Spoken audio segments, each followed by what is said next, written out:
India versus New Zealand, India ने 4 विकेटों से जीत गया है। क्या न्यूजीलैंड वास्तव में इस सीरीज जीतने के लिए आया है? तो इसका जवाब है नहीं। और जो टी20 में प्लेयर चुने गए हैं उनको इस सीरीज के लिए, ओडीआई सीरीज के लिए नहीं चुनना चाहिए था, क्योंकि अब गते देख टी20 जो न्यूजीलैंड के अगेंस्ट सीरीज है वहाँ से तिलक वर्मा आउट हो गए हैं, और इस वनडे खेलकर सुंदर भी रूल आउट हो गए हैं 2 वनडे के लिए, और उनका चोट लग गया है। और सुमन गिल होना चाहिए था इस सीरीज में, क्योंकि वो अब टी20 के सेटअप में नहीं है। विराट कोहली और रोहित शर्मा एक ही फॉर्मेट खेलते हैं, श्रेयस अय्यर भी एक ही फॉर्मेट खेलते हैं, तो वो रहते। और आप सुंदर की जगह पर कोई और प्लेयर ट्राई कर लेते, असरदीप सिंह की जगह पर आप कोई और फास्टर लेके आते, और कुलदीप यादव की जगह पर कोई और लेग स्पिनर आप ट्राई करने वाले हैं। और क्यों कर रहा हूँ कि ये सीरीज अनरिलेवेंट होने वाला है, क्योंकि न्यूजीलैंड ये सीरीज जीतने के लिए नहीं आया है बॉस। आया है वो अपने यंग जो प्लेयर आने वाले हैं एक्सपीरियंस करना चाहते थे कि वो कंडीशन क्या मिलेगी, क्योंकि टी20 वर्ल्ड कप यहीं पर होने वाला है।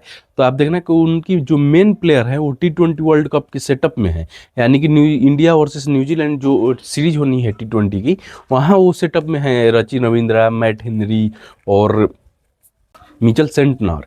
और यहाँ पर वनडे सीरीज में देखना कि आप विंग यंग के लाए हो, हेनरी निकोलस के लाए हो आप, क्योंकि वनडे को आप अनरिलेवेंट बनाना है, क्योंकि 27 में वर्ल्ड कप है, आप उस टाइम आप सीरीज लेंगे।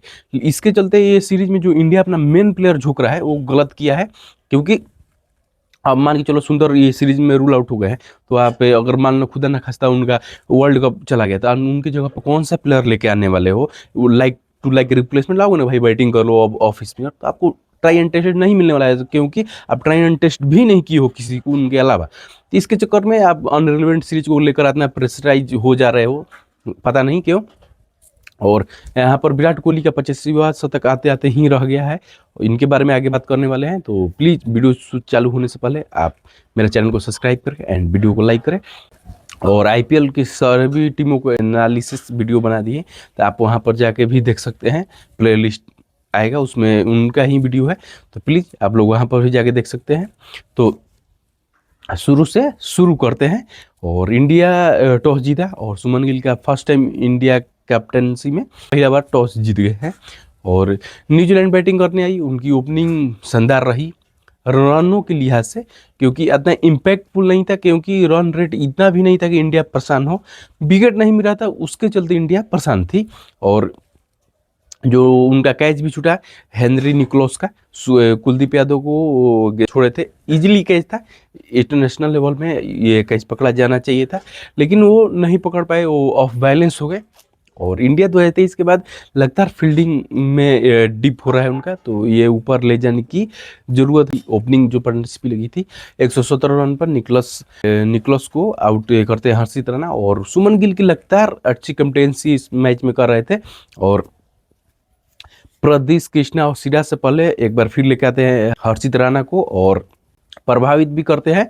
और जहां पर हर्षित राणा का ये लगता है को जितने क्रिटिसाइज होते हैं, लेकिन वो बंदा स्किलफुल प्लेयर है, क्योंकि भले टेस्ट में आप क्रिटिसाइज कर सकते हो, लेकिन जो वनडे और टी20 सेटअप में है वहां पर आप उनको नहीं कर सकते। 2025 में हाईएस्ट विकेट टेकर था, और यहाँ 2026 में चालू होते ही जहाँ विकेट नहीं गिरा था, तो क्या किया है, सेटअप किया है हेनरी निकोलस को, क्योंकि वहाँ पर 2 शॉर्ट बॉल डाली, और ऐसे हाइट पर जहाँ पर इजिली टैकल किया जा सकता है, तो वहाँ पर रिदम प्राप्त किया 2 लगातार बाउंड्री मारकर, और ऐसा उन लोग कोशिश कर रहे थे कि थोड़ा रन को ऊपर ले जाए। और वहीं पर एकदम टी20 सेटअप वॉलीबॉल की भाई एकदम स्लोअर डीप करते हुए वाइड यॉर्कर के वाइड यॉर्कर लाइन पर, और वहाँ पर वो चेस करते जाते हैं हेनरी निकोलस, और शानदार विकेट कीपिंग के राहुल की, और कैच पकड़ के वो आउट हो जाते हैं। और जैसे ही फिर जब नेक्स्ट पर आते हैं हर्षित राणा अगला ओवर लेकर कॉन्वे खेल रहे थे, तो उनको जो आउट होने वाली जो पिछला बॉल थी 113 के इर्द गिर्द थी, और अगला बॉल जो एंगल से अंदर आए और 142 की रफ्तार में मारते हैं बॉल। वहाँ पर उनकी सेटअप बहुत ही अच्छा लग रहा था, और लग रहा था कि हाँ भाई इम्प्रूव कर रहा है बंदा, ये नहीं है कि वो इम्प्रूव नहीं कर रहा है। तो वहाँ पर लगातार 2 विकेट गिरती है, और 3 नंबर पे यंग आते हैं, लेकिन वहाँ पर वो फ्लॉप रहते हैं। और डेरी मिचेल आके इंडिया के खिलाफ ऐसा बना लिया ना, विराट कोहली पाकिस्तान के खिलाफ और डेरी मिचेल इंडिया के खिलाफ, ये 84 रन के चलते ये लोग 300 रन मारते हैं क्रेट, और 301 रन का लक्ष्य देते हैं इंडिया को। और 300 रन कैसा इस पिच पर नहीं, ये जस्टिफाइड रन नहीं था, क्योंकि आज की डेट में वनडे में 350 रन, क्योंकि विकेट फ्लैट हो गया है, टीम का बैटिंग 8 नंबर पर चला गया है और 2-3 फिनिशर रख रहे हो हर टीम में, तो 300 रन थोड़ा कम है। और इंडिया में सर्दी का मौसम है तो ओस आने के भी चांस हाईएस्ट रहता है, तो इसके चलते क्या होता है कि रन कम पड़ता है, ड्यू आने के चांस ज़्यादा है। और जब स्टार्ट होती है इंडिया की रन चेस, तो रोहित शर्मा शानदार टच में दिखते हैं, 2-3 शॉट मारते हैं, अच्छे दिखते हैं और कंट्रोल में दिखते हैं। लेकिन दूसरी तरफ सुमन गिल भाई स्ट्रगल कर रहे थे, उसके चलते रोहित शर्मा थोड़ा प्रेशर में आके वो जल्दी शॉट खेल बैठे और वहाँ पर वो आउट होते हैं। और जैसे विराट कोहली आते हैं, वो एग्रेसिव बैटिंग करना चालू करते हैं, सुमन गिल को भी पीछे छोड़ देते हैं और वो अपना एग्रेसिव बैटिंग करते रहते हैं। और सुमन गिल का क्या होता है कि बीच में उनका हैस्ट्री में प्रॉब्लम आता है और थोड़ा उनको ट्रीटमेंट किया जाता है, लेकिन आते ही आउट हो जाते हैं, क्योंकि उनका फोकस हट गया था। और एक स्ट्रगल से थोड़ा कॉन्फिडेंस आते आते कि सुमन गिल के इर्द गिर्द इतना कुछ हुआ है उनके करियर के लेकर, तो वहाँ पर उनकी कॉन्फिडेंस आने में थोड़ा, और कॉन्फिडेंस आते हैं तो 56 रन मारते हैं, उसके बाद इनका फोकस हट जाता है और आउट हो जाते हैं। लेकिन विराट कोहली और श्रेयस अय्यर कंटिन्यू वो अपना काम कर रहे थे, जो श्रेयस अय्यर का भी कमबैक मैच था तो अच्छा दिख रहे थे, लेकिन विराट कोहली 93 रन के रन पर आउट हो जाते हैं और 85वां शतक का भी उम्मीद टूट जाता है। लेकिन जो वो कर गए हैं इस मैच में, 2 रिकॉर्ड बनाए हैं, क्योंकि सबसे ज़्यादा ओडीआई फॉर्मेट में मैन द मैच का जो अवार्ड होता है, प्लेयर ऑफ द मैच, उसमें सचिन तेंदुलकर 62 बार वो प्लेयर ऑफ द मैच बने हैं। और जो सेकंड पे हैं 48 बार बने हैं जयसूर्या, जो कि श्रीलंकन प्लेयर है। और थर्ड पर अब विराट कोहली 45वां बार वो ओडीआई फॉर्मेट में वो मैन द मैच बने हैं।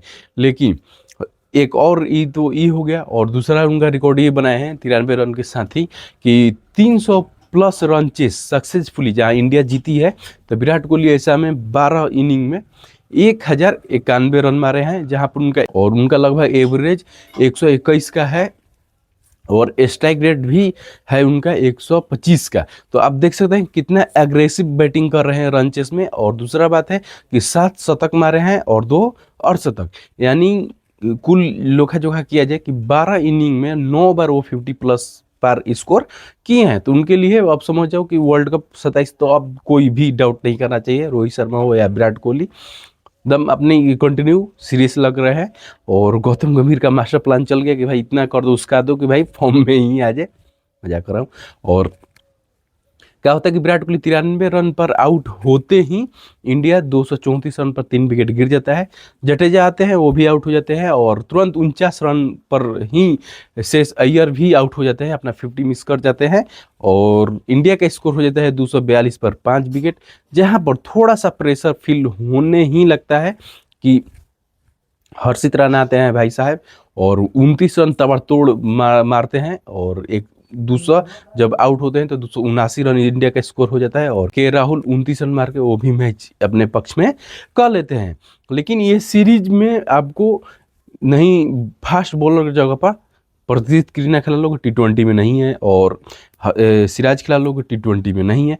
लेकिन कुलदीप यादव हो गए और सुंदर हो गए, 2 ऐसे प्लेयर हो गए कि जहां पर वो T20 हिस्सा है, मान लो रिटर्न कैच में चोट लग गए और सुंदर के जैसे हैंड्री में प्रॉब्लम आ गया और कुलदीप यादव की भी हो जाए, तो आप ऐसा कि वनडे एक सीरीज के चक्कर में आप वर्ल्ड कप गवा दोगे। उसके चलते क्या होगा, विजय हजारे या डोमेस्टिक में जो ऑफ स्पिनर या लेग स्पिनर कर रहे हैं उसको भी ट्राई करो, आगे आपके फ्यूचर में काम आने वाले हैं। तो ये था इस मैच का लेखा जोखा। और फिर जाते जाते कहेंगे कि प्लीज़ चैनल को सब्सक्राइब करें और वीडियो को लाइक करें। मिलते हैं नेक्स्ट टॉपिक के साथ, तब तक के लिए जय हिंद।